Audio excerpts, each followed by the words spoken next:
Kamakailan, isa sa pinag-uusapan ngayon ng mga netizens at mga tagahanga, ang umano'y nagsimula na raw manligaw si Paolo Avellino kay Kim Chiu. Matapos ang break-up ng kanilang relasyon ni Sean Lim, tila may bagong pag-asa sa puso ni Kim Chiu sa katauhan ni Paolo Avellino. Ayon sa mga tsismis, aktibo raw na nagpapakita ng interes si Paolo kay Kim sa pamamagitan ng pagiging madalas na bumibisita sa kanya sa studio ng Showtime kung saan isa si Kim sa hosts.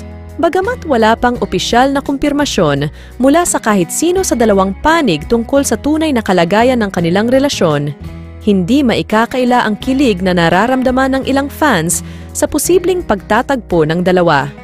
Ang kasiyahang dulot ng balitang ito ay nagbibigay diin sa pagnanais ng mga tagahanga na makita si Kim na masaya at nagpapakatotoo sa kanyang nararamdaman.